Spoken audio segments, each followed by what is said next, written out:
Olá, alunos! Chegamos à nossa quinta teleaula de inglês instrumental e eu espero que vocês estejam conseguindo acompanhar todas as informações que nós temos tentado passar para vocês.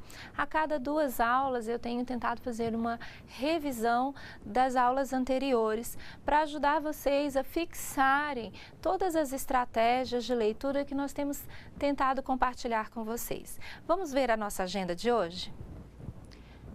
Teremos então a revisão da aula 3 e da aula 4 e estudaremos a estratégia de leitura Prediction. Revisão da aula 3, nós tratamos de inferência contextual e scanning.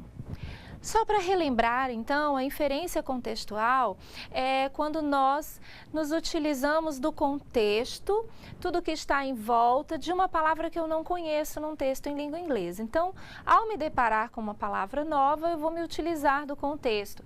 Nós vimos que, às vezes, o significado daquela palavra que eu não conheço, ela se explica no decorrer do parágrafo, da frase. Ela pode ser um contraste, né, um oposto de uma outra palavra. Ela pode ser um sinônimo, ela pode ser uma explicação, pode haver uma relação de causa e efeito e tudo isso vai nos ajudar a entender o significado dessa palavra.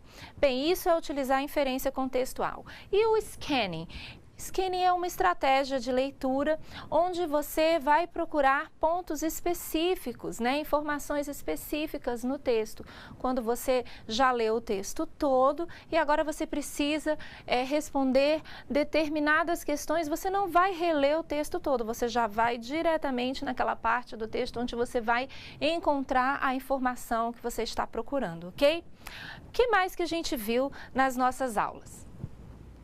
Vimos também o que significa cognatos e falsos cognatos. Só para relembrar, então, cognatos são palavras que se parecem com as palavras da língua portuguesa na escrita e também no significado.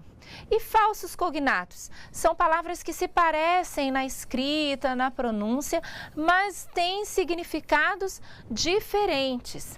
Muito importante a gente ter cuidado com os falsos cognatos. Por quê? Os cognatos, eles nos ajudam a entender o significado do texto, porque se parecem e têm o mesmo significado.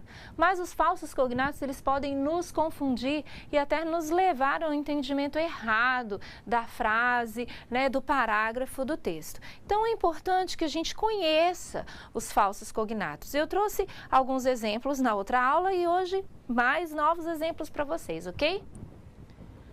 Bem, aqui nós temos a palavra scholar, que significa erudito. Parece escolar, mas não é, significa erudito.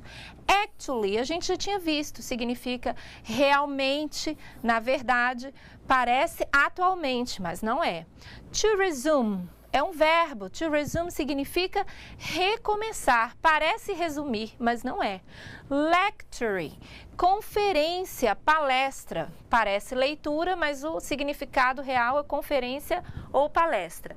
Intent, pretender também é um verbo, né? Então, parece intentar, mas é pretender.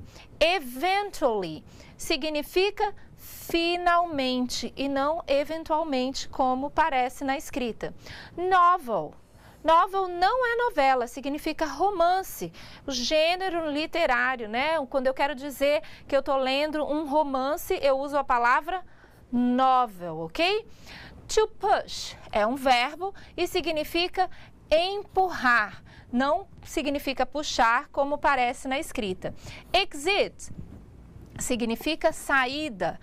Ok? Parece talvez êxito, alguma coisa assim, mas o significado dela, saída. To pretend significa, então, fingir. Parece pretender, mas não é. O significado real, fingir. To attend significa frequentar, comparecer. Parece atender, mas o significado, frequentar. Prejudice. Lembra a palavra prejuízo, mas o significado correto é preconceito. Polis é política, parece polícia, mas não é.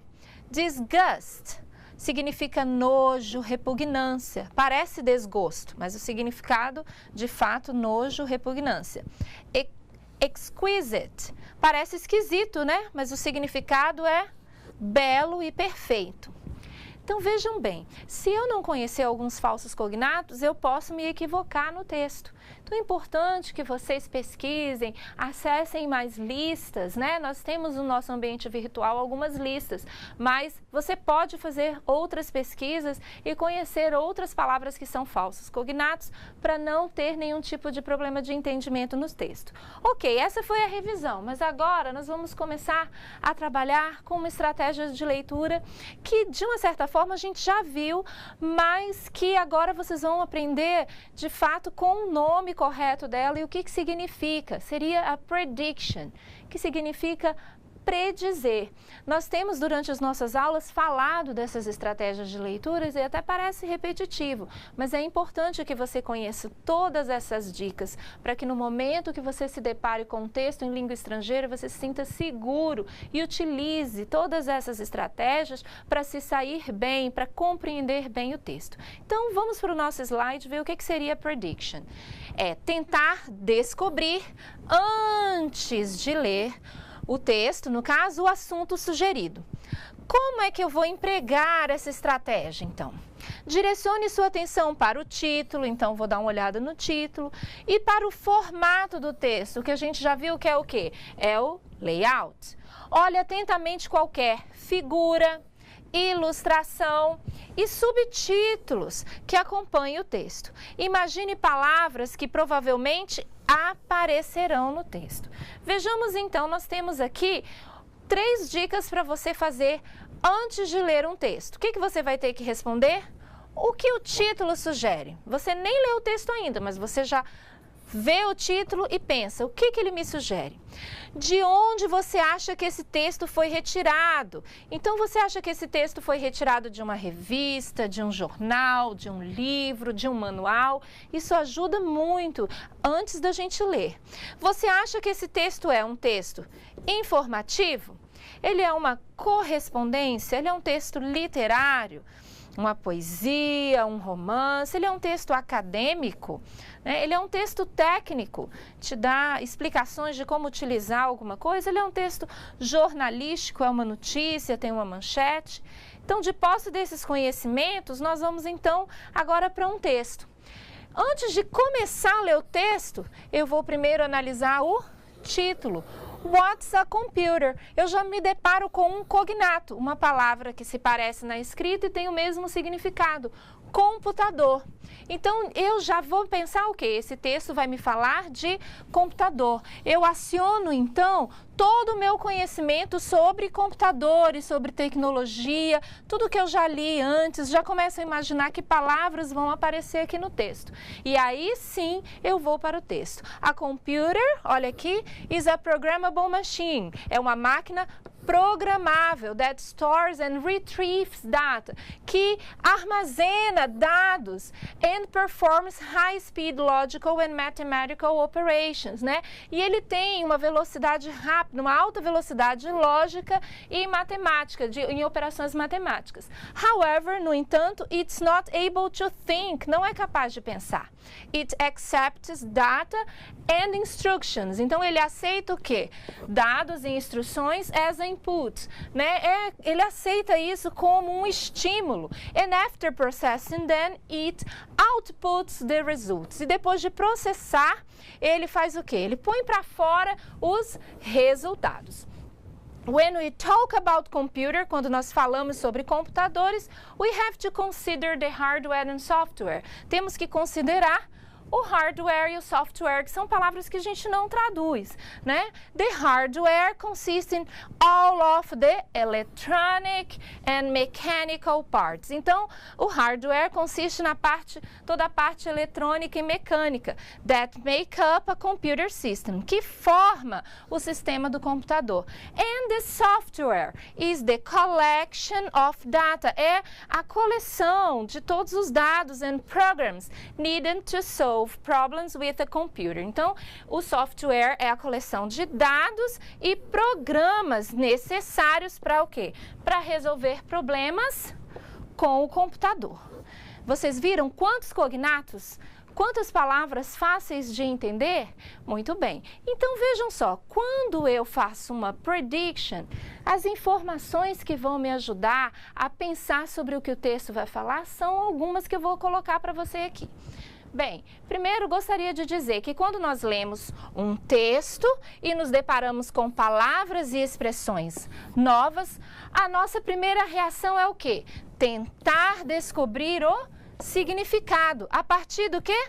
Do contexto em que elas se encontram. Para isso, nós utilizamos as pistas fornecidas pelo próprio texto, além das relações e associações com elementos conhecidos que essas palavras suscitam. Essas pistas são as seguintes, vamos ver quais são? Os sons das palavras.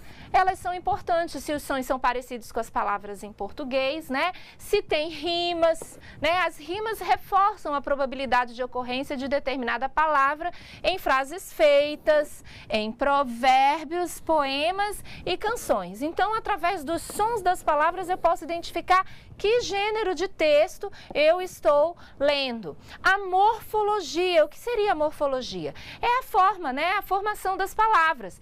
Prefixos e sufixos, vamos ter uma aula só disso. E a sua posição na oração. Como assim a posição? Se ela é um sujeito, se é um verbo, se ela é predicado, né? Essa posição na frase, na oração, pode indicar a sua classe gramatical, como eu já falei antes, facilitando o quê? O nosso processo de dedução. Sabemos que o processo de dedução, a inferência é muito importante na leitura de textos em língua estrangeiras. O conhecimento dos aspectos gráficos e que mais? E de diferentes tipos de textos aumentam nossa chance de fazer previsões acertadas. Então, um bom leitor em língua portuguesa, ele vai ser um bom leitor em língua inglesa. Uma pessoa que tem acesso a vários tipos de textos em português, quando ele começar a acessar textos em inglês, ele vai ter essa facilidade também. Então, eu gostaria que vocês, a partir de agora, pudessem estar fazendo isso, pesquisando textos diferentes, tentando utilizar essas estratégias de leituras nesses textos que vocês acessarem e vejam se funcionam. Vejam se vocês conseguem entender melhor o texto, se vocês conseguem compreender a ideia geral, se vocês conseguem captar informações específicas no texto e deem um retorno para a gente através do nosso ambiente virtual, o AVA. Um abraço a todos e nos vemos na nossa próxima teleaula.